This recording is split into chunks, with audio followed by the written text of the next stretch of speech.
Hi friends, ಮಸೂರ್ ದಾಲು layer chapati ಮಾಡೋಣ ಡಾಬಾ ಸ್ಟೈಲಲ್ಲಿ.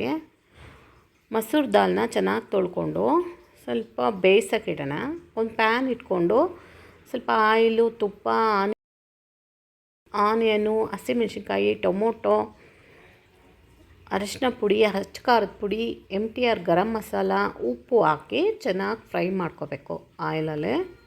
ಕಸ್ತೂರಿ ಮೇಥಿನ ಈ ಥರ ಕ್ರಷ್ ಮಾಡಾಕಿ, ಕರಿಬೇವಿನ ಸೊಪ್ಪು, ಒಣಮೆಣಸಿನ್ಕಾಯಿ, ಸ್ವಲ್ಪ ಗರಂ ಮಸಾಲ ಹಾಕಿ ಬೇಯಿಸಿದ್ದು ಮಸೂರ್ ದಾಲ್ ಹಾಕಿ ಮಿಕ್ಸ್ ಮಾಡ್ಕೋಬೇಕು ಚೆನ್ನಾಗಿ.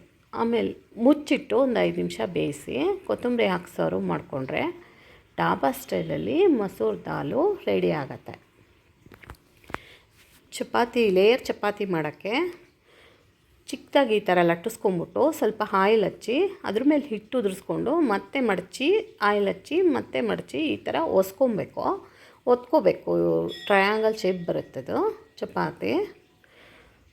ಪ್ಯಾನ್ ಇಟ್ಟು ಚೆನ್ನಾಗಿ ಕಾದ್ಮೇಲೆ ಚಪಾತಿ ಹಾಕಿ ಎರಡೂ ಸೈಡಲ್ಲಿ ಸ್ವಲ್ಪ ಆಯಿಲ್ ಹಚ್ಕೊಂಡು ನಿಧಾನಕ್ಕೆ ಬೇಯಿಸ್ಕೊಂಡ್ರೆ ಲೇಯರ್ ಚಪಾತಿ ತುಂಬ ಸಾಫ್ಟಾಗಿ ರೆಡಿ ಆಗುತ್ತೆ.